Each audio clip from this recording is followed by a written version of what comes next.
ఇది ఒక సౌండ్ పెంచండి చాలు. మత్తయి సువార్త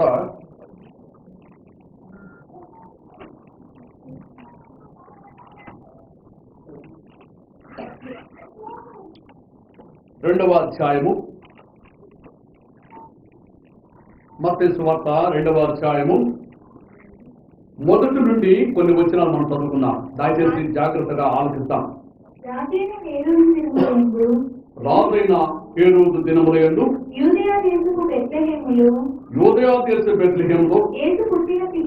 యేసు పుట్టిన పిమ్మట ఇదిగో తూర్పు దేశపు జ్ఞానులు యెరూషలేమునకు వచ్చి యూదుల రాజుగా పుట్టిన వాడు ఎక్కడున్నాడు? తూర్పు దిక్కున మేము ఆయన నక్షత్రమును చూసి ఆయనను పూజింపవచ్చునని చెప్పింది. హేరోదు రాజు ఈ సంగతి విన్నప్పుడు అతడును అతనితో కూడా యెరూషలేము వారందరూ కలవరపడి, కాబట్టి రాజు ప్రధాన యాజకులను ప్రజలలో నుండి శాస్త్రులను అందరినీ సమకూర్చి క్రీస్తు ఎక్కడ పుట్టినని వారిని అడిగాను. అందుకు వారు యూదయ దేశపు బెత్లెహేములోని ఏలయనగా, యూదయ దేశపు బెత్లెహేమా, నీవు యూదా ప్రధానులలో ఎంత మాత్రమూ అల్పమైన దాను కావు. ఇశ్రాయేలీయులను నా ప్రజలను పరిపాలించు అధిపతి నీలో నుండి వచ్చును అని ప్రవక్తల ద్వారా రాయబడి ఉన్నదనేది. సృష్టికి కారణభూతుడా, సజీవుడా, సర్వోన్నతుడా, పరిశుద్ధుడా, మహోన్నతుడా, మహిమోన్నతమైన స్థలంలో నివసించు మా రక్షక, మీకు వందనాలు వందనాలు స్తోత్రాలు స్తోత్రాలు తెలుసుకుంటున్నాం. ఈ సంతోషకరమైన ప్రభు దినం కొరకు, ఈ బల్లారాధన దినం కొరకు మీకు వందనాలు స్తోత్రాలు. సంఘ క్రమంలో నాయన ప్రతి మాసము 2వ ప్రభు దినము బేతేల్ ప్రేయర్ హౌస్ లో బల్లారాధన జరుగుతుంది. మరి ఈ దినమును కూడా మీరు ఏర్పాటు చేసినందుకు మీకు వందనాలు స్తోత్రాలు. నిజంగా ఈ 2013వ సంవత్సరం చివరి బల్లారాధన దినం ఆయన. ఇదిగో మీరు ఏర్పరచుకున్న వీళ్ళని మీరు తీసుకొచ్చారు. భయభక్తులు కలిగిన వారు వచ్చినట్టు భక్తిహీనులు రాలేరు ప్రభావం. ఎన్నో సాకులు చెప్తారు, వెనకబడిపోతుంటారు తండ్రి. ఇదిగో మీ ఎంతో భయభక్తులు కలిగిన బిడ్డలు మీరు తీసుకొచ్చినందుకు వందనాలు. ఈ మందిరమును నా మహిమతో నింపుదును అని సెలవిచ్చిన తండ్రి, ఈ మందిరమును మీ మహిమతో నింపమని మనం చేస్తున్నాం. మిమ్మల్ని స్తుతించి ప్రార్థిస్తున్నాం. నన్ను మమ్మల్ని మీ పరిశుద్ధాత్మ శక్తితో నింపమని మనం చేస్తున్నాం తండ్రి. మీ జీవవాక్యం ద్వారా మమ్మల్ని వెలిగించమని మనం చేస్తున్నాం తండ్రి. ఈ కార్యక్రమాలకు మీరు చర్చ నడిపించండి తండ్రి. బలలో చేయబోతుండగా ఒకసారి మా హృదయ పరిశీలన చేసుకోవడానికి మీ దివ్యమైన వర్తమానంతో నన్ను మమ్మలను తండ్రి పరిశోధించమని మనం చేసుకుంటున్నాం తండ్రి. మంచివాడనయ్యా, వట్టివాడను తండ్రి, చేతగానే వాడను ప్రభావం. మిమ్మల్ని మోసుకుని పోయే గాడి లాంటి వాడయ్యా. అంత తప్ప నా జీవితంలో ఏ గొప్పతనం లేదు నాయన. అజ్ఞానినైనా నన్ను మీ సులువు చోటను మరుగుపరిచి మీ జ్ఞానంతో నింపి మీ దివ్యమైన వాక్కులు నా నోటిలో ఉంచి మీ మెల్లని స్వరం చల్లని పనులు మాకు వినిపించనాయి. మాట్లాడుతూ ఉండగా ప్రతి హృదయాన్ని మీరు తాకమని మనం చేసుకుంటూ జీవదాతైన యేసయ్య శ్రేష్టమైన నామమున ప్రార్థించి వందనాలు చెల్లించి వేడుకుంటున్నాం తండ్రి. ఆమేన్. Praise Lord. మరి జాగ్రత్తగా దేవుని వాక్యాన్ని ఆలకిద్దాం. సమయం అయిపోయింది అయినా కూడా ఈరోజు ఒక 10 నిమిషాలు ఎక్స్ట్రా తీసుకొని మంచి వాక్యం విందాం. పరిశుద్ధ గ్రంథంలో క్రీస్తు జన్మం గురించి 2 భక్తులు చాలా చక్కగా రాశారు. సువార్తలలో మత్తయి రాశాడు. మత్తయి రాసినది ఆయన పుట్టుకకు కారకులైన వారిని చూపించాడు. ఆ తర్వాత రెండవదిగా హేరోదు రాజును చూపించాడు, జ్ఞానులను చూపించాడు, నక్షత్రాలను చూపించాడు. లూకా భక్తుడు రాశాడు. మత్తయి యేసయ్యతో ఉన్న భక్తుడు, లూకా వైద్యుడు. మరి యేసుక్రీస్తు ప్రభువును తెలుసుకున్న తర్వాత ఆయన వెళ్ళి ఒక్కొక్కరితో మాట్లాడి ఆయన ఒక్కొక్కరిని సాక్ష్యాలు అడిగి ఆయన నిజంగా ఇంకా లోతైన మర్మాలు తెలియజేశాడు. అందుకని ఆయన రాస్తాడు, ఘనత వహించిన థియోఫిలస్, మేము ఏది కనులాలో చూస్తామో మా చేతులు ఏది వాటినో దానిని మేము తెలియజేస్తున్నామంటాడు. అయితే ఇక్కడ ఈ మత్తయి చేస్తున్న విషయాలు ఎందుకంటే ఆయన లేఖకుడు కాబట్టి పుట్టు పూర్వోత్తరాలు రాశాడు. ఆయన గ్రంథాలు అంటే లెక్కలు రాసేవాడు కాబట్టి అసలు క్రీస్తు పుట్టుకు కారకులు ఎవరు, ఎక్కడి నుండి ఇది బయలుదేరిందని వంశావళిని చూపించాడు. ఆ తర్వాత దానికి కారణమైన ముఖ్యమైనది ఒక నక్షత్రాన్ని ఆయన చూపించాడు. ఈరోజు మన భాగం నక్షత్రాల గురించి చూద్దాం. నక్షత్రాల గురించి చాలా ఉన్నాయి, దాదాపు 2-3 విధాలుగా మనం చెప్పుకోవచ్చు. నేను వాటిని గురించి కాదు, కానీ ముఖ్యంగా ఇక్కడ చదవబడిన మాటలో ఒక చక్కని మాట జ్ఞానులు ఉపయోగించారు. మేము తూర్పు దిక్కున మేము ఆయన నక్షత్రమును చూచి, తూర్పు దిక్కున మేము ఆయన నక్షత్రం, ప్రత్యేకించబడిన మాట. ఆయన ఎవరైనా ఆయన గురించి చెప్పమన్నమాట. లోక రక్షకుడు, యేసు అని పేరు పెట్టమని. రక్షకుడు, యేసు అంటే రక్షకుడు. కాబట్టి రక్షకుడి గురించి మార్గము చూపించిన నక్షత్రం. నక్షత్రాలు చాలా ఉన్నాయి, మరి మనకు కూడా అప్పుడప్పుడు కనపడుతుంటాయి నక్షత్రాలు దిశలు మార్చుకుంటూ ఉంటాయి. నక్షత్రాలు మార్చుకోవు, కానీ మనదేంటి, భూమి తిరుగుతుంది కాబట్టి ఆ నక్షత్రాలు తిరిగినట్టు మనకు అనిపిస్తాయి. అందుకని ఒక నక్షత్రాన్ని గురించి చక్కగా యెషయా ప్రవచించాడు. తేజో నక్షత్రమా వేగు చొప్పున వేల ఆకాశం నుండి, యెషయా గ్రంథంలో 53 అవుతాయి. ఎందుకంటే మరి సాతాను కూడా నక్షత్రంలో పోల్చాడు. సాతాను ఒకప్పుడు సాతానుడు కాదు, పరిశుద్ధ దూతే, దేవుడి సన్నిధిలో ఉన్నవాడే. కానీ అట్టా వెలుగుతూ ఉన్న ఆ దూత సాటన్ గా మార్చబడ్డాడు. కారణం ఏంటంటే దేవుని దగ్గర అతిశయపడ్డాడు. రెండవది, నక్షత్రము వాస్తవంగా చూసినట్లయితే చాలా దూరంలో ఉంటుంది. చంద్రుడు సూర్యుని కంటే చాలా దూరంలో ఉండేది నక్షత్రాలు, చాలా దూరం ఉంటాయి. కాబట్టి చాలా చిన్నవిగా మనకు కనిపిస్తుంది. నక్షత్రంలో ఉన్న ఇంకొక ప్రత్యేకత ఏంటంటే వాటికి స్వయం ప్రకాశం ఉంటుంది. నక్షత్రాలకి ఏముంటుంది? స్వయం ప్రకాశం ఉంటుంది. సూర్యుడు కూడా స్వయం ప్రకాశే, కానీ చంద్రుడు స్వయం ప్రకాశి కాదు. ఒకసారి ఒక శాస్త్రవేత్త రాస్తాడు, ఆ చంద్రమండలంలోకి, ఆ పరిధులకు పోయి చూసినప్పుడు భూమి కూడా చంద్రుడిలాగా కనపడుతుందట. చంద్రుడు ఎట్ట రౌండ్ గా, మరి ఆ రోజుల్లో సగం పట్టుకే భూమి ఎదురు కనిపించిందట. ఎందుకని? ఆ చంద్రుడు ఎట్ట మనకి అర్ధచంద్రుడు కొన్నిసార్లు కనిపిస్తాడో ఫాస్ట్ నైట్లు అంటారు అన్నమాట. కాబట్టి మాట్లాడుకోవడం మరి ఆ రీతిగానే ఆ భూమి కూడా కనబడుతుందట. భూమి కూడా ప్రకాశం కలుగుతుంది. ఎట్టంటే ఆ సూర్యుని వెలుగు పడినప్పుడు మరి కొంత భాగం ఇక్కడ వెలుగు కనిపిస్తుంది. మరి వీటి గురించి చెప్పుకుంటూ పోతే చాలా మిమ్మల్ని లోపలికి తీసుకెళ్ళాలి, వదిలిపెడదాం. ఇక్కడ చెప్పబడిన మాట ఆయన నక్షత్రం. ఈ నక్షత్రానికి ప్రత్యేకత ఏంటంటే సహజంగా భూమి తిరిగేటప్పుడు తిరిగే నక్షత్రాలు వేరు, మరి ఈ నక్షత్రము మూవింగ్ స్టార్ అంటారు. మూవింగ్ స్టార్ అంటే వల్ల వేరున్నాయి. ఉపగ్రహాలు తిరుగుతుంటాయి ఆకాశంలో. ఈనాడు మనుషులు చేసి విడిచిపెట్టిన ఉపగ్రహాలు భూమి మీద తిరుగుతుంటాయి. మీరు చూసారా? నైట్ కానీ మీరు చూస్తే నక్షత్రాలు పోతూ ఉంటాయి. అవి మూవింగ్ స్టార్, ఉపగ్రహాలు తిరుగుతుంటాయి. వాటి మీద ప్రకాశం పడినప్పుడు మనకి లైట్ లా కనపడతాయి నైట్. అవి వేరు మాట. తోక చుక్కలు అంటారు, అంటే అవి కూడా దిశలు మార్చుకుంటాయి. అప్పుడప్పుడు మొన్న భాస్కర్ అంకులు చూసేవా ఎంత వెలుగు పడిపోయింది అక్కడ. తోక చుక్కలు అంటారు వాటిని, ఓల్కలు అంటారు ఇంకొక మాట చెప్పాలంటే. మరి ఈ నక్షత్రం అటువంటిది కాదు, ఇది నడిపించిన నక్షత్రం. అంటే ఆనాటి ఖగోళ శాస్త్రజ్ఞులు, శాస్త్రం పరిశోధ గ్రంథంలో ఉన్నదండి. సైన్స్ శాస్త్రం ఉంది, వృక్ష శాస్త్రం ఉంది, రాజకీయ శాస్త్రం ఉంది, ఖగోళ శాస్త్రం ఉంది, భూగోళ శాస్త్రం ఉంది. భూగోళ శాస్త్రములు అంటాడు. మరి యోగు గ్రంథకర్త అంటాడు, మానవుడు చేసినట పాతాళంలోకి వెళ్ళి అక్కడ నుంచి మట్టి తీసుకొచ్చి జిగట మంటితో చేశాడు. కాబట్టి కొన్ని ప్రత్యేకతలు ఉన్నాయి. ప్రతిది కూడా బైబుల్లో ఉన్నాయి, అన్నీ ఉన్నాయి. తర్వాత కుటుంబపరమైన మరణాలు ఉన్నాయి, పుట్టుకలు ఉన్నాయి, బాధ్యతలు ఉంది, మరి జ్ఞాపకార్థాలు ఉన్నాయి. అన్ని పరిశుద్ధ గ్రంథంలో లేనివే లేదు, అన్నీ ఉన్నాయి. అయితే మనం గ్రహించే శక్తి మనకు లేదు. చదువుతున్నాం, బైబుల్ చదివితే ఒకసారి మాకు ఒక టీచర్ సార్, సోషల్ మాస్టర్ ఉన్నాడు, నేను 8th క్లాస్ ఉన్నప్పుడు, నరసింహరావు, బ్రాహ్మణ్. సుదర్శనం, రేపు నేను మీ బైబుల్ చదివేసినప్పుడు అన్నాడు. నిజంగా నేను అనుకున్నాను, నిజమే చదువుకుంటాడు, బైబుల్ చదివేసి ఉంటాడు. కానీ ఆత్మీయంగా వాళ్ళకి అర్థాలు తెలియదు, లోతుల్లోకి వెళ్ళలేరు, మర్మాలు.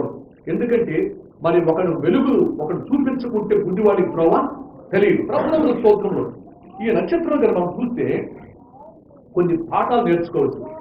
గాఢాంధకారపు చీకటిలో ఇప్పుడైతే కరెంటు లైట్లు చుట్టూ కనపడుతుంటాయి, కానీ చీకటిలో నువ్వు దూరంగా కరెంటు లేని ప్రాంతాలకు వెళ్ళి అక్కడ ఒక కాళరాత్రి, అమావాస్య రాత్రి నువ్వు పడుకుని ఆకాశం తట్టుగా చూస్తే నక్షత్రాల్లో నువ్వు దేవుని వాక్యాలు చూడవచ్చు. ఇంకొక చెప్పాలంటే ప్రత్యేకత, సిలువను కూడా ఆ రోజుల్లో మేము చిన్నతనప్పుడు డాక్టర్ వరేల్ అని మిషనరీ వచ్చి మాకు ఆ బ్రహ్మారెడ్డి పడవను చూపించింది. సాయంకాలం వాక్యం చెప్తూ, మీ దేశానికి వచ్చి మేము సిలువను చూస్తామయ్యా నక్షత్రాలను, అది మీ దేశంలో కనబడుతుంది, మా ప్రాంతంలో కనిపించుతుంది, వెస్టర్న్ కంట్రీస్ లో కనిపించదు అని చెప్పింది. మేమందరం ఆశ్చర్యపోయాం, వాస్తవం తెలియదు. అదిగో చూడమని దక్షిణ దగ్గర చూపించింది. ఆ రోజు ఆ టైంకి 8 గంటలప్పుడు క్లియర్గా ఉంది నక్షత్రం. తల దగ్గర ఒక నక్షత్రం, కాళ్ళ దగ్గర, చేతుల దగ్గర. ఎంతమంది నేను చూపించాను ఇక్కడ చాలా మందికి. రైట్, నువ్వు చూడలే, బ్యాడ్ లైక్ చాలా మందికి చూపించాను. నేను పోయిన ప్రతి సంఘంలో చూపిస్తుంటాను. అది కొన్నిసార్లు సాయంకాలం కనపడుతుంది, 10 గంటలకు కనపడుతుంది, తర్వాత 12 గంటలకు, 2 గంటలకు, తెల్లవారుజామున. అంటే ఆ దినాలను బట్టి కనిపిస్తూ ఉంటుంది. సరే, ప్రభు స్తోత్రం, ప్రభు చిత్తం అయితే ఇంకోసారి చూపిస్తాం. మరియు కాళరాత్రి, ఇది ఎప్పుడన్నా పొలంలో ఒంటరిగా చీకట్లో ఉన్నారా, చూడగలిగితే నక్షత్రాలు నిజంగా మనకు అక్కడ వాక్యాలు కూడా కనపడతాయి, అక్షరాలు కనపడతాయి, అనేక మోడల్స్ మనం చూడగలం. నా జీవితంలో నేను చూశాను. మా నాన్నతోటి నేను పొలంలోకి వెళ్ళి ఆ రాత్రుల్లో కుప్పల దగ్గర పడుకున్నప్పుడు అట్ట ఆకాశంలో కానీ చూస్తూ ఉంటే అప్పుడు కరెంట్ లేదు. ఎంత చక్కగా మనకి దేవుడు పాఠాలు నేర్పిస్తాడంటే, మీకు తెలుసా, పిల్లలు కూడా అంటారు, ఎంత పెద్దోడు తెలుసు బహుశా, పిల్లలు కూడా ఆకాశం ఉంటుందా, ఉందా, మీరు లాభం, ఎందుకంటే కరెంట్ ఇవ్వకుండా ఉన్నారు కాబట్టి మీకు కనబడబాయి. తర్వాత మంచము, 4 దొంగలు అంటారు, చూసారు మీరు, ఉన్నాయి నక్షత్రాలు, నిజమే. అంటే ఇవన్నీ కొంతమంది వాటిని కనుగొని చెప్పిన మాటలు ఇవన్నీ. ఎందుకంటే ఇప్పుడు కనిపించవు మనకై, చీకటి రాత్రుల్లో వాటిని మేము చూడగలం. సరే, ప్రభు స్తోత్రం. ఈ నక్షత్రం గురించి చూద్దాం. ఇది నడిపించే నక్షత్రం. దీనికి వాళ్ళు చెప్పిన మాట, తూర్పు దేశంలో మేము ఆయన నక్షత్రం చూసి ఆయనను పూజింపు వచ్చాం. ప్రభునామ స్తోత్రము. తూర్పు దేశం అంటే బహుశా పాకిస్తాన్ అని కొంతమంది చెప్తారు, లేదు మన ఇండియా దేశం అని చెప్తారు. సరే, ఏదైనా కొంతమంది శాస్త్రజ్ఞులు చెప్తుంటారు. ఇంత దూరం వాళ్ళు ప్రయాణం చేసిపోయినారు. ఎక్కడికి పోయినారు వాళ్ళు? బెత్లెహేముకు పోయారు. 8 దినాలు బహుశా వాళ్ళు ప్రయాణం చేస్తుంటారు. ఎందుకంటే 8వ దినం ప్రభు అక్కడ లేడు. 8వ దినమున ఆయన ఎక్కడికి తీసుకొచ్చారు? యెరూషలేముకు తీసుకొచ్చారు తల్లిదండ్రులు సున్నతి చేయడానికి. కాబట్టి ఈ 7 దినాల్లో వాళ్ళు ఆ బెత్లెహేముకు వెళ్ళి ఉండాలి దానులు. ఎందుకంటే వాళ్ళు ఒంటెల మీద ప్రయాణం చేశారు ఆ కొండల్లో. మన దేశానికి కూడా ఆనాడు మొఘల్ సామ్రాజ్యం ఇక్కడికి వచ్చారు. చరిత్ర కానీ తెలిసిన కానీ చూస్తే, వాళ్ళు ఆఫ్ఘనిస్తాన్ నుంచి వాటిని ఏమంటారు, అంటే ఖైబర్ బోలన్, ఆ కనుమల గుండా వాళ్ళు మన దేశంలోకి ఇప్పుడు కూడా వస్తున్నారు కదా. ఆ దేశం అక్కడ పాకిస్తాన్, వెస్ట్, వాటి ఏమంటారు, పశ్చిమ దేశాల నుంచి కాదండి, ఇరాన్, ఇరాక్, ఆ తర్వాత లిబియా, ఆ ప్రాంతాల నుంచి ఆ దారిలో మనకి నడిచి వచ్చేదానికి అవకాశం ఉన్నాయట. కాబట్టి ఆ విధంగా వచ్చారు అప్పట్లో. వీళ్ళు కూడా నడిచి అక్కడికి వెళ్ళిపోవచ్చు. కాబట్టి నక్షత్రం వాళ్ళని అక్కడ నడిపించే నక్షత్రం. ప్రభునామ స్తోత్రము. యూదుల రాజుగా పుట్టినవాడు ఎక్కడ ఉన్నాడు? తూర్పు దిక్కున మేము ఆయన నక్షత్రమును చూసి ఆయనను పూజించమని చెప్పి. ప్రభునామ స్తోత్రములు.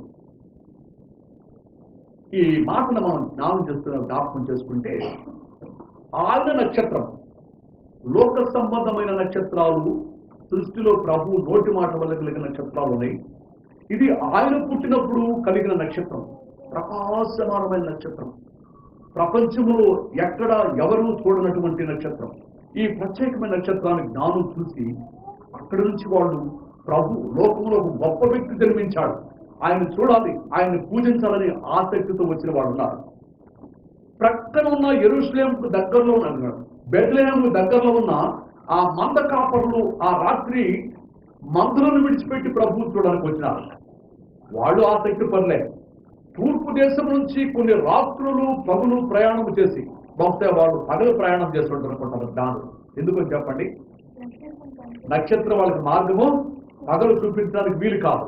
కాబట్టి రాత్రి వాళ్ళు ప్రయాణం చేస్తుంటారు. రాత్రులు పాపం ఎన్ని రాత్రులు వాళ్ళు ప్రయాణం చేస్తారో వచ్చి ఆ నక్షత్రం అక్కడ ఆగిపోయిందండి, ఆగిపోయింది. అక్కడి నుంచి భూకాల అక్కడ వరకు ప్రయాణం చేసింది. అయితే అక్కడికి వచ్చి ఆగిపోయింది నక్షత్రం, వారికి దారి చూపించింది. నిజంగా అందుకనే స్టార్లు ఉన్నారండి. స్టార్ అంటే నక్షత్రం. స్టార్ గురించి నేను చెప్పను, మంచి అర్థాలు ఉన్నాయి, ఇప్పుడు చెప్పను. కానీ మనోళ్ళు ఏమంటారంటే ఈ సినిమా యాక్టర్స్ని వీళ్ళందరినీ స్టార్లు అంటారు వాళ్ళు. ఏం స్టార్లు అంట వాళ్ళు? ఇంకేం స్టారు? మెగా. ఎక్కడొచ్చింది తెలుసు? ఇవి గ్రీక్ వర్డ్స్.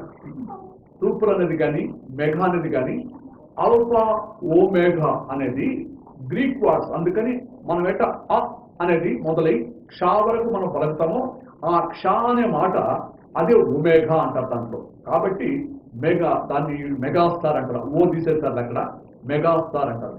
కానీ అటువంటి స్టార్లు కాదు, ఇవి దేవుని నక్షత్రం, నడిపించే నక్షత్రం.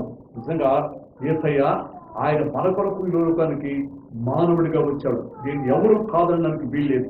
ఆనాటి ప్రపంచంలో, ఆనాటి మరి యోధా సామ్రాజ్యంలో, మరి ఆనాటి పిలాతు కాలంలో ఇక్కడ జరిగిన విషయం ఏంటంటే మత్తయి సువార్త 27:11 మనం చూస్తే ఆయన్ని సిలువ వేయడానికి తీసుకెళ్లి అక్కడ నిలబెట్టారు. తీసుకెళ్లి పిలాతు దగ్గర దయచేసి చూడటం అన్నమాట. యేసు అధిపతి ఎదుట నిలిచెను. అప్పుడు అధిపతి యూదుల రాజు నీవేనా అని ఆయన అడగగా యేసు అతను చూచి నీవన్నట్టే యూదులు రాజులు. ఈ జ్ఞానులు ఏమడిగారు? యూదులు రాజుగా పుట్టినవాడు ఎక్కడా? చూసారా, ఆన్సర్ వచ్చింది ఇక్కడ మనకి. వాళ్ళు ఏమడిగారు? యూదులు రాజుగా పుట్టినవాడు ఎక్కడా? ఆయన నక్షత్రం చూసి మేము వచ్చాము, ఆయనను పూజింపు వచ్చామని జ్ఞానులు అడిగారు.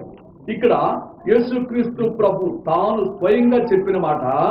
మరి పిలాతు అడిగాడు, నీవు యూదులు రాజు అంటే ఏమన్నాడు ప్రభు? నీవన్నట్టే, నీవన్నట్టే. నిజంగా మనం గ్రహించలేకున్నాం. కానీ పిలాతు భయపడ్డాడు. పిలాతు భయపడడానికి కారణం తన భార్య పంపించి ఆ నీటి మంతుడు జోలికి పోగుతూ ఈ రాత్రి దర్శనం కలిగింది.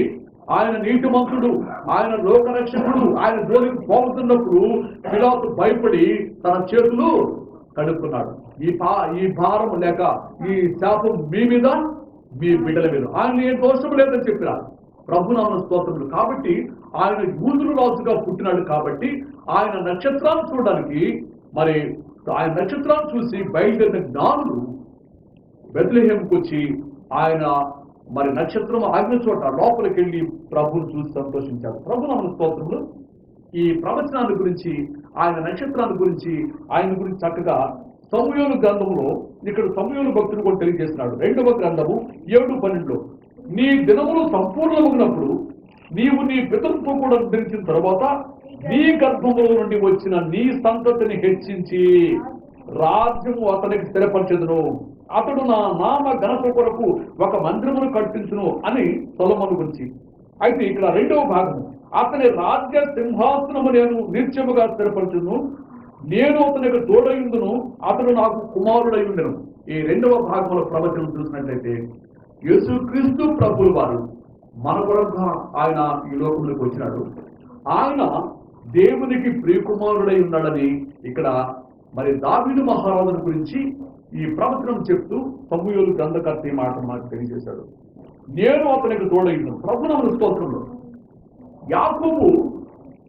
యాకోబు తన కుమారుడు దీవించాడు. దయచేసి మనం గమనించినట్లయితే యాకోబు తన కుమారుడు దీవించి ఒక మాట అన్నాడండి. సంఖ్యాకాండం 24:17 ఏమని దీవించాడు చూద్దాం.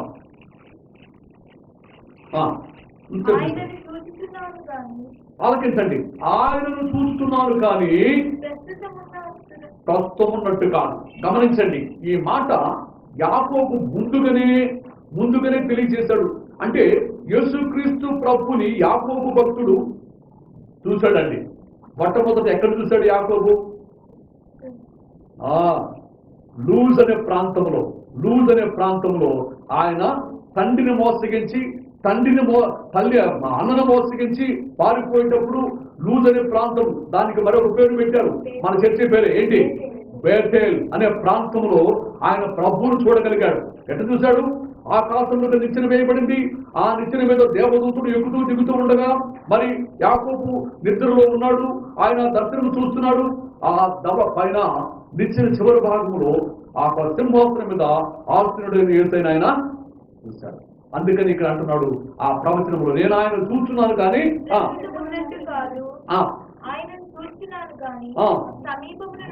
సమీపములు ఉన్నట్టు కాదు. నక్షత్రము యాకోబులో ఉదయించును. నక్షత్రము. ఎవరి నక్షత్రము?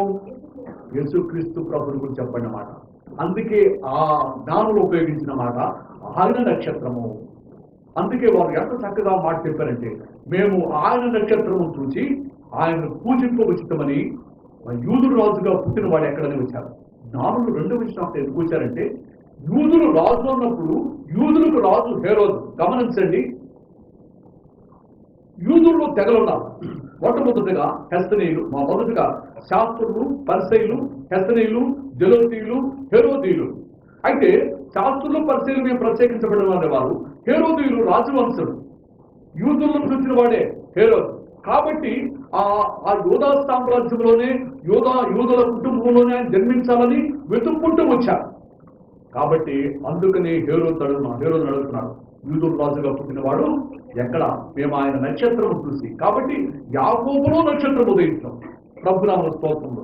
ఇంకొక మాట మనం జ్ఞాపకం చేసుకుంటే, ఇర్మియా కూడా ఆయన గురించి చక్కగా తెలియజేస్తున్నాడు. ఇర్మియా గ్రంథము 23 మనం లోపలికి వెళ్ళి తొమ్ముకుంటే గని లాంటిది ఎన్నో విషయాలు, ఎన్నో మర్మాలు మనకు బయటకు వస్తాయి. ఇర్మియా 23:5 ఎనిబడి యెహోవా ఇలాగ సెలవిస్తున్నాడు, రాబోవు దినములలో నేను దావీదునకు నీతి చిగురును పుట్టించదును, అతడు రాజ్య పరిపాలన చేయును. అతడు రాజ్య పరిపాలన. దావీదునకు కాదమ్మా, దావీదునకు నీతి చిగురును పుట్టించను. ఆయన నీతిమంతుడు లేడు, ఒక్కడు లేడు. యేసుక్రీస్తు ప్రభుడు వారు తప్ప భూలోకములో నీతిమంతుడు ఎవడు లేడు. అయితే మనము కూడా నీతిమంతులుగా తీర్చబడుతున్నాం. ఏ రీతిగా?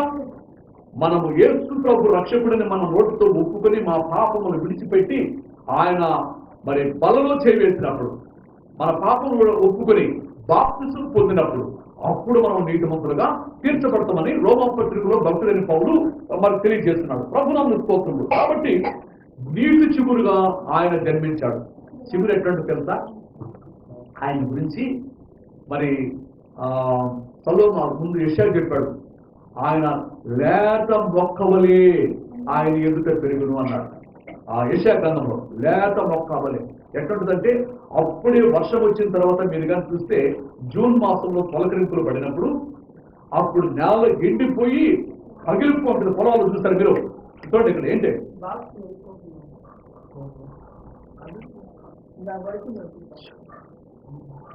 డిస్టర్బ్ కావచ్చు, నేను చూసుకుంటాను, గమనండి. అరవై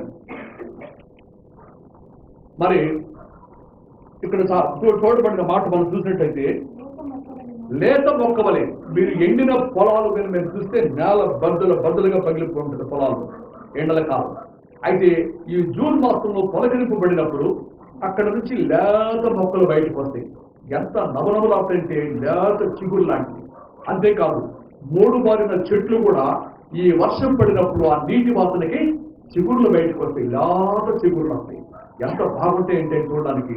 నిజంగా యేసుక్రీస్తు ప్రభు కూడా ఆయన కూడా బాలుడుగా ఆయన లేత చిగురులాగా ఆయన ఈ లోకంలో మన వరకు జన్మిస్తాడని, మరి ఆయన నీతిమంతుడని ఇక్కడ మరి ప్రభు ముందుగానే ఇర్మియా ద్వారా సెలవిచ్చాడు. ఇంకొక మాట ఆయన గురించి జకర్యా ఉన్నాడంటే 9:9 సీయోను నివాసులారా బహుగా సంతోషించుడి, యెరూషలేము నివాసులారా ఉల్లాసముగా ఉండుడి.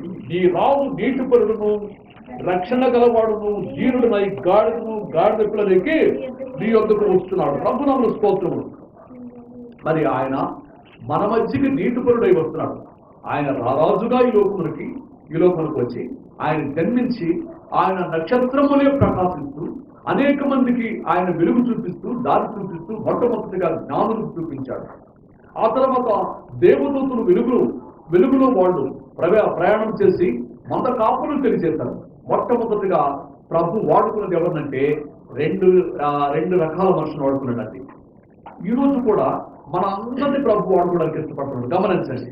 మొట్టమొదటిగా ఆయన వాడుకున్నది మరియమ్మ. మొట్టమొదటిగా మరియమ్మకు ముందు ఎవరు వాడుకున్నాడు? దేవదూతలను వాడుకున్నాడు. గాబ్రియల్, వార్తలు పంపించే గాబ్రియల్. అందుకని ఆయనకు ఒక మాట ఉంది, ఇంకోటి అంబాసిడర్, రాయబారి, వార్తలు అందించేవాడు. మరి ఆ దేవదూతలు వచ్చి మరియమ్మతో చెప్పారు, తర్వాత యేసేపుతో చెప్పాడు. రెండవది మరియమ్మని తల్లిగా వాడుకున్నాడు, తర్వాత యేసేపును తండ్రిగా వాడుకున్నాడు. తర్వాత తన పుట్టుకను గురించి చెప్పడానికి నక్షత్రాన్ని వాడుకున్నాడు. ఆ మీదట దేవదూతలు వాడుకున్నాడు. తర్వాత మంద కాపర్లు వాడుకున్నాడు, జ్ఞానులు వాడుకున్నాడు, ఇంకెవరు వాడుకున్నాడు, పశువుల చాలను కూడా వాడుకున్నాడు. ఆయన నిజంగా ఆయనకి తలము లేనందు వలన రాతి తొట్టిలో పొరడడు. ఆ రాతి తొట్టి నిజంగా ధన్యులు. నిజంగా కొంతమంది సత్రం ఉంది, రాజు కుటుంబాలు ఉంది, కానీ ఆయన పశువుల స్థానాలను వాడుకున్నాడు, పశువుల తొట్టిని కూడా వాడుకున్నాడు. ఆయన ఒక్కొక్కరిని ఒక్కొక్క సాధనముగా వాడుకున్నాడు. నిజంగా జీవగ్రంథంలో ఆ పేర్లన్నీ లిఖించబడింది. ఈరోజు నీ పేరు కూడా జీవగ్రంథంలో లిఖించబడాలంటే ప్రభు సన్నిధిలో నీవు కూడా వాడబడినట్లయితే, ఆయనకు ఇష్టలుగా నువ్వు జీవించినట్లయితే నిజంగా నీ పేరు కూడా జీవగ్రంథంలో రాయబడుతుంది. ప్రభు నాకు స్తోత్రము. ఆయన గురించి ఆయన రారాజుగా ఈ లోకంలో జన్మిస్తాడని ఇంకొక వ్యక్తి కూడా ఆయన సేవకు వచ్చిన మొదటి దినాల్లో చెప్పాడండి. యోహాను సువార్త 1:49 చూడండి. అక్కడ నిన్న కూడా మన ప్రసాద్ ఆ చూపిస్తుంటే ఆ విశ్లేషణ చూసాం. నతనయేలు బోధకుడా, నీవు దేవుని కుమారుడవు. ఎవరు చెప్పారు ఈ మాటని? నతనయేలు, యేసుక్రీస్తు ప్రభు శిష్యుల్లో ఒక ఆయన. ఈయన మరి పేతురు వీళ్ళు వెళ్ళి మేము మెస్సైని చూసామంటే మెస్సై రావడానికి వీళ్ళు లేదంటూ ఒక మాట అంటారు. నజరేతు నుండి మేలైంది ఏదైనా రాగలదా అని అడిగాడు నతనయేలు. వచ్చి చూడమన్నప్పుడు మరి యేసయ్యను చూసిన తర్వాత నతనయేలు అని పిలిచినప్పుడు ఆశ్చర్యపోయాడు. నిన్ను నేను చూశానయ్యా అంటాడు. నిన్ను ఆ చెట్టు కింద కూర్చున్నప్పుడు నేను చూశాను అంటాడు భక్త యేసయ్య అన్నప్పుడు. అప్పుడు ఆయన అంటాడు, నువ్వు ఎవరబట? ఏం చెప్పాడు ఆయన? ప్రవచించాడు, నీవు దేవుని కుమారుడువు, ఇశ్రాయేలుకు రాజు అని ఆయనకు ప్రభు నామ స్తోత్రం. అంటే ఇప్పుడు ప్రభు అంటాడు, నువ్వు చెట్టు కింద కూర్చున్నావని చెప్పినందుగా అంటాడు. కాదు, నిజంగానే ఆయన గురించి ప్రవచించాడు. ప్రభు నామ స్తోత్రం. రైట్, అక్కడికి విడిచిపెడదాం. రెండవ భాగం టైం అయిపోయింది. 2 మాటలు జ్ఞాపకం చేసుకోదాం. ఆయన నక్షత్రాల గురించి చూస్తే మరి యాకోబు ఏమన్నాడు? నక్షత్రము సంఖ్యాకాండంలో దైవజనుడైన మోషే రాసిన గ్రంథం ఉంది. మరి అక్కడ యాకోబు ద్వారా మాట్లాడుతున్నాడు. నక్షత్రము యాకోబులో 17. ఆయనను చూస్తున్నాను కానీ ప్రస్తుతం ఉన్నట్టు కాదు. అంటే ఇప్పుడు యాకోబు దేవుని చూశాడు. ఎక్కడ చూశాడు? ఆ లూజ్ అనే ప్రాంతంలో బేతేలులో చూశాడు. ఎక్కడ చూశాడు? అక్కడ ఆయన ధవళ సింహాసనం మీద ఆస్తుడై ఎట్టున్నాడు? అక్కడ ధవళ తెల్లని ఉని లాంటి తల, అపరంజి పాదములు. ఆయన కూర్చున్నప్పుడు దేవదూతలు ఎక్కుతూ దిగుతున్నారు. ఆ దర్శనం కాదు, అది కాదు. ఇక్కడ చూస్తుంది ఆయనను చూస్తున్నాను కానీ ప్రస్తుతం ఉన్నట్టు కాదు. అంటే ఆయన బాలుడైన యేసయ్యగా ఈ లోకానికి రాబోతున్నాడని ముందుగానే ప్రవచించాడు. ఆయన చూస్తున్నాను కానీ ఎక్కడ చూశాడు? లూజులో చూశాడు, అంటే బేతెల్లో చూశాడు. అది కాదు. ఇక్కడ ఆయన చూస్తున్నాను కానీ ప్రస్తుతం ఉన్నట్టు కాదు. రెండవది, ఆయన చూస్తున్నాను కానీ సమీపముగా ఉన్నట్టు కాదు. ఇది చాలా కాలం జరగబోతుంది. సమీపముగా ఉన్నట్టు కాదు, ఇప్పుడు దగ్గరగా లేడు ఆయన. ఎక్కడ జరగబోయే విషయాలు? నా తరములో నుంచి యాకోబు నుంచి నక్షత్రం ఉదయించు. ఎప్పటికంటే చాలా దూరం ఉంది, సమీపముగా లేడు. ఇప్పుడు ఆయన దూరంగా ఉన్నాడు. అంటే ఆకాశంలో ధవళ సింహాసనం దగ్గర కూర్చున్నప్పుడు దగ్గరగా చూడగలిగినాడు, కానీ ఇప్పుడు ఎక్కడ చూస్తున్నాడు? దూరపు చూపు. ఆయన బాలుడుగా ఈ లోకంలోకి రాబోతున్నాడని, ఆయన నక్షత్రం ఉదయిస్తుందని ముందుగానే ఆయన ఈ మాట చెప్తున్నాడు. ఎంత చక్కని మర్మాలు ఉన్నాయంటే, మరణ చదువున్న మాటని ఆయన చూస్తున్నాను కానీ ప్రస్తుతం ఉన్నట్టు కాదు, ఆయన చూస్తున్నాను కానీ సమీపంగా ఉన్నట్టు కాదు. నక్షత్రము యాకోబులో రాజదండము ఇశ్రాయేలును చూసారా? నిజంగా యాకోబు భక్తుడికి ఆయన దర్శనమిచ్చాడండి. యాకోబు ఎటువంటి వాడమ్మా?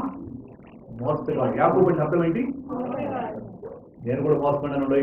నేను మరి అబద్ధాలు చెప్పేది, ఇట్లు తాగేది, సినిమాలు చూసేది, మోసగాడే. కానీ యాకోబు మోసగాడే ఏం చేశాడు? తండ్రికి మోసం చేశాడు, ముందుగా అన్నకు మోసం చేశాడు, పారిపోయినాడు. ఎందుకంటే అన్న సంపదలని భయపడి పారిపోయినాడు. అయితే పారిపోతూ ఉంటే ప్రభు విడిచిపెట్టాడా? లేదు, గుర్తుపెట్టుకో. ఎందుకంటే నిజంగా మనల్ని ఆయన సహస్తంతో చేశాడు కాబట్టి మనల్ని విడిచిపెట్టడం ఆయనకి ఇష్టము లేదు. వెంబడిస్తాడు, వెంబడిస్తాడు.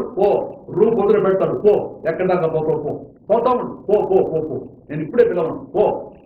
చివరికి ఎక్కడ పోతాడు తెలుసా? ఒకసారి ఒక ఆయన అంటున్నాడు, అయ్యా నేను కూర్చున్నాయా, తట్టుకోలేకున్నానయ్యా, అరే బాబయ్యా హార్ట్ అటాక్ వస్తే భయం వేస్తుందయ్యా. అవునయ్యా, ఏంటి అలవాటు సిగరెట్ తాగడం, మరి తాగేమన్నాయా, తాగుతావా, రాదు రాదు, మరి తాగినానయ్యా. అయితే మరి గుండె ఎప్పుడు ఆకుండా ఎందుకు ఉంటుందయ్యా? చూడాలి, యాకోబు చూసినట్టు మోసగాడవే, దొంగవే, త్రాగబోతువే, వ్యభిచారమే అయితే నువ్వు ప్రభు దర్శనాన్ని చూడాలి. ప్రభు నీతో మాట్లాడేటప్పుడు లోబడాలి.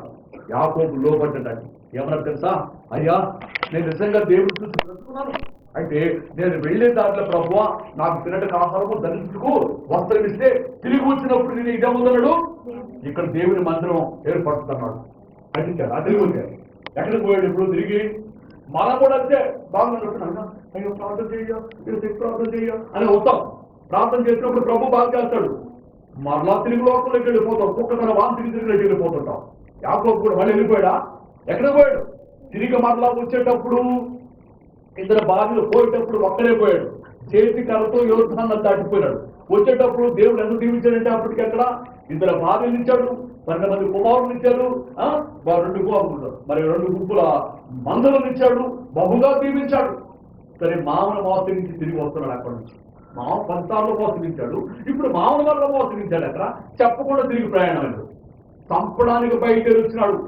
అక్కడి నుంచి లాభాను మరి పరివారం వెంట పెట్టుకొని యాకోబును చంపడానికి వచ్చాడు. ఒక మాట ఉన్నాడు అక్కడ, వారు బోయా పర్వతం మీద కలుసుకున్నప్పుడు అక్కడ అంటాడు యాకోబుతో అంటాడు, బెతుయలు నిన్ను చంపాలంటున్నా కానీ నీ దేవుడు ముందు రాత్రి నాకు కనిపించి ఆయన ముట్టకూడదు అని చెప్పాడు. లేకుంటే నిన్ను చంపేస్తున్నాను, నా విగ్రహ వాక్యం తిరిగి వెళ్ళిపోతున్నాడు. అటువంటి మోసగాడు. ఇంకా మారు మనసు రాలా, వాక్యం వింటుంటారు కానీ చాలా మందికి మారు మనసు రాలేదు. యాకోబు కూడా ఇంకా మోసగాడే. ఆడే ఒప్పుకున్నాడు, ఈ దేవుని మందిరం అవుతున్నా ఒప్పుకున్నాడు, కానీ చేయలేదు. అక్కడికి తిరిగి మళ్ళా ఎక్కడికి వెళ్ళిపోయాడు సార్? ఇప్పుడు పట్టణంలో తిరిగి ఎక్కడికి వెళ్ళిపోయాడు? ఎవరు చెప్తారు? షెకెం చేయలేడు. ఎక్కడికి వెళ్ళాడు? ఎక్కడికి రావాలా? వాస్తవైనా బేతేలుకి రావాలి. దేవుని మందిరం కట్టించాలి. తిరుటుకు ఆహారం, ధరించుకు వస్త్రం ఇస్తానంటే ఈనాడు ఒక బిల్డింగ్ ఇచ్చాడు నీకు, ఈనాడు నీకు బిడ్డలు ఇచ్చినాడు, వారికి మంచి ఉద్యోగాలు ఇచ్చినాడు, వారికి మంచి స్థితి ఇచ్చాడు, వారిని ఆశీర్వదించాడు. అన్ని విషయాల్లో ప్రభు తోడుగా ఉంటే నువ్వు కూడా ఎన్నిసార్లు అబద్ధం చేస్తావు, ఎన్నిసార్లు మోసం చేస్తావు? యాకోబు కూడా మోసగాడైపోయి మరలా షెకెము దగ్గర పోయినాడు. షెకెం ఊరు బయట టెంట్లు వేసుకున్నాం. గమనించండి, నిజంగా దేవుడు బుద్ధి చెప్పాడు అక్కడ. ఇప్పుడు తన కుమార్తె షెకెం లేకపోవడం, షెకెం రాజకుమారుడు రా ముందుకు రా ఇట్రా, చదువుకోండి, కూర్చో, చదువుకోరా ముందుకే. మరి మోసగడైపోతున్నా ఆయన దర్శించాడండి. ప్రభునామల స్తోత్రములు. అందుకని యాకోబు ఇప్పుడు ఈ ప్రవచనం చెప్తున్నాడు. ఇప్పుడు బుద్ధి వచ్చింది. మరి తిరిగి షెకెంకు వచ్చిన వాడితో ప్రభు చెప్తున్నాడు, మరి ఆపద వచ్చింది, తన వారందరూ చంపబోతున్నారు. అక్కడ షెకెం వాసులు వచ్చి అందరూ చంపబోయేటప్పుడు కుమారులు మిగలరు, నాకెవరు మిగలరు, ఎందుకు మీరు పనిచేస్తారని కుమారుడు అన్నప్పుడు ప్రభు దగ్గర ప్రార్థన చేస్తే ఏం చెప్తారు తెలుసు? ఏసయ్యా నువ్వు లేచి బేతేలుకు వెళ్ళు. నువ్వు అక్కడ ఒప్పుకున్నావు, నేను అప్పుడు దర్శనం ఇచ్చాను నీకు, నువ్వు లేచి బేతేలుకి వెళ్ళు, నిన్నే అక్కడ నీకు తోడా ఉంటాను. ప్రభునామ స్తోత్రం. నిజంగా మనము కూడా బేతేలుకి రావాలి. బేతేలుకి వచ్చి ప్రభు దగ్గర మనం ప్రార్థన చేయాలి, మొరపెట్టుకోవాలి. ఆయన చెప్పినప్పుడు ఆయన వింటాడు. ప్రభునామ స్తోత్రంలో వాటికి ఇంకా చాలా విషయాలు మర్మాలు ఉన్నాయి చెప్పాల్సింది. కాబట్టి అటువంటి యాకోబు దర్శనం ఏమిటో తెలుసా? నక్షత్రం యాకోబులో ఉదయించడం. ప్రభునామ స్తోత్రం. ఇది నడిచే నక్షత్రం, దారి చూపించే నక్షత్రం. నిజంగా నిన్ను నన్ను కూడా నక్షత్రాలుగా చేయాలని ప్రభు కోరుకుంటారు. సూపర్ స్టార్ అంటే ఏకులు వేషాలు సినిమాల్లో యాక్ట్ చేసే వాళ్ళు కాదు సూపర్ స్టార్. పిచ్చి పిచ్చి డాన్స్ వేసేవాళ్ళు కాదు సూపర్ స్టార్. ఎవరంటే నిజంగా లోక రక్షకుడిని చూపించగలిగిన వారే సూపర్ స్టార్ అవుతారు. సరేనా? 4 రికార్డ్ డాన్స్లు వేస్తే సూపర్ స్టార్ అని పేరు పెట్టడం కాదు, లేకపోతే మెగాస్టార్ అని చెప్పడం కాదు. నిజ జీవితంలో నీవు రక్షకుడు చూపించడమే. రక్షకుడు చూపించిన నక్షత్రం కాబట్టి ఇది దేవుని నక్షత్రం అని పేరు పెట్టబడి, ఆయన నక్షత్రం అని చెప్పబడి. ప్రభు నామ స్తోత్రం. నిజంగా నువ్వు నక్షత్రాన్ని చూస్తున్నావా? ప్రభు చిత్తమైతే నేను క్రిస్మస్ లోపలనే ఆ నక్షత్రం వచ్చే సిలువ వచ్చే టైం నేను చూసి మీకు తెలియజేస్తాను. అది ఎప్పుడు ఏ టైంలో వస్తుందో తెలియజేస్తాను. వీళ్ళంతవరకు అందరికి చూపించడానికి ప్రయత్నం చేస్తాను. ప్రభునామ స్తోత్రులు. నక్షత్రం యాకోబులో ప్రార్థన చేసుకున్నాం. సమయమైంది వాళ్ళకి. మరి ఆయన నక్షత్రమును మేము చూసి ఆయన పూజ పూజిస్తామని ఆనాడు నాలుగు చెప్పారు. నిజంగా ఆయన నక్షత్రాన్ని చూస్తున్నావా? ఎన్ని క్రిస్మస్ జరుపుకున్నాం, ఎన్ని క్రిస్మస్ జరుపుకున్నాం. అయితే ఆయన నక్షత్రాన్ని చూడగలిగినవా? ఎవరు కదలతామా? పైన కూర్చోండి ఇక్కడ. కదలదు, పల్లాడుతుంది కదా, కదలకూడదు. SIT right please. భయభక్తులతో బలం చేయవేస్తాం. నీవు ఆయన నక్షత్రాన్ని చూడగలిగినవా? లేకుంటే క్రిస్మస్ లేదు. జ్ఞానులు ఆయన నక్షత్రాన్ని చూశారు, వెంబడించారు. అమ్మా ఆ బిడ్డను తీసుకొస్తారు, మీరు డిస్టర్బ్ అవుతుంటేనే వాళ్ళ అమ్మని పెట్టావమ్మా. ప్రతిసారి ప్రార్థన తీసుకొచ్చింది, ఆ అమ్మాయి తిరుగుతూ మాట్లాడుతుంటే పాపం ఆ అమ్మాయి లేదు, మిమ్మల్ని లేదు.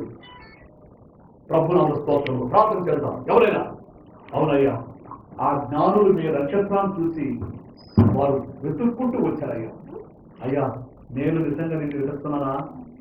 జ్ఞానులైతే తూర్పు దేశపు జ్ఞానులు, ఖగోళ శాస్త్రజ్ఞులు అంత గొప్పవారే వెతుక్కుంటూ వచ్చారే. అయ్యా నేను వెతుకుతున్నానా? ఎక్కడ వెతుకుతున్నాను? మరి చాలా మంది లోకంలో ఉంటున్నారు ఈ టైంలో. బల్లను సమీపించబోయే టైంలో ఒకసారి వాక్యం జ్ఞాపకం చేసుకున్నామా? ఏసయ్యా నక్షత్రము యాకోబును గురించి నన్ను నాతో మాట్లాడేవి, నాకు చూపించాలి. నేను కూడా చూడాలి, ఆ నక్షత్రాన్ని చూడాలి. ఆ నక్షత్రం వేయకండి, మేము చూడదని కన్నున్నారు. బయట ఎవరైనా ప్రార్థన చేస్తుంటే బయట ఇస్తుంది కదా, ఎవరు మీ చేయి చూపించారు ప్రార్థన?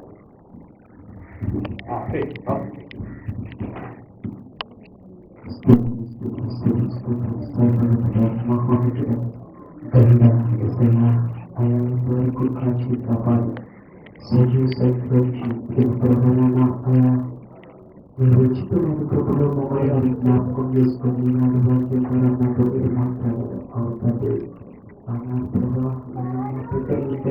డైరెక్ట్ గా మాట్లాడండి.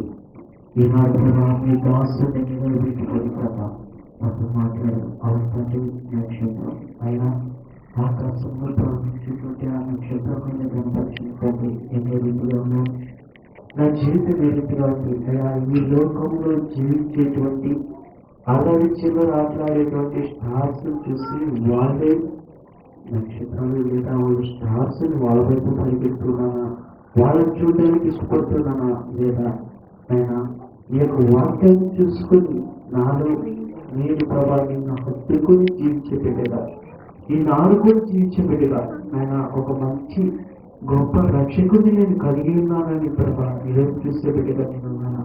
ఏ రీతిగా ఒకసారి నన్ను నేను పరీక్షించుకోవడానికి మీకు దయచేయండి. ప్రార్థన ప్రభా పనికి మొదలైనటువంటి ఆజ్ఞానాన్ని తొలగించండి, ఆజ్ఞానాన్ని తొలగించింది తెలిపోండి. అయ్యా నీ నాలుగు జీవించబెట్టగలగా మీకు దయచేయండి. 2013 సంవత్సరం తండ్రి నేను చివరి బలారాధన ప్రభా కలిగిన్నాం. అయ్యా ఇంకొక ప్రభుత్వం మాకు ఏదో మాకు తెలియదు వారమే రేపటి వారం కాదు తండ్రి. ఈ నాలుగు జీవించబడడానికి సహాయం చేయండి. అయ్యా నేను వారి దినాన్ని చూడలేక అనేక మంది గ్రహించబడారు తండ్రి. అయినా మీ ఉచితమైన కృపలో నన్ను మీరు జ్ఞాపకం చేసుకుని కన్నులతో మమ్మల్ని నిలబెట్టాను. ఈ సేవల మార్గంలో బలంలో చేవేస్తుండగా మీ కృప చూపించినాను. శేషాశక్తి ఒక్కసారి మా హృదయాలను మేము పరిశీలన చేసుకొని మాలో ఉన్నటువంటి సేవకులను మీరు తొలగించుకోవడానికి ప్రభావం చేతులు మీరు తీర్చివేసి మీ సేవలు వాడుకోండి. మీ కృప చూపించినాను. అయ్యా నిన్ను గణపరిచే స్థాయిలో మేము ఉండడానికి కృప చూపించండి. మాలో ప్రభావ మీ యొక్క కాంతిని ఇతరులకు చూపించే బిడ్డలుగా మేము ఉండడానికి సహాయం చేయాలి. ఈ సాక్షులకు వాడుకోవాలి. ఏసయ్య శ్రేష్టమైన నామమున బహుమతిగా బతుకులాగా దయచేసి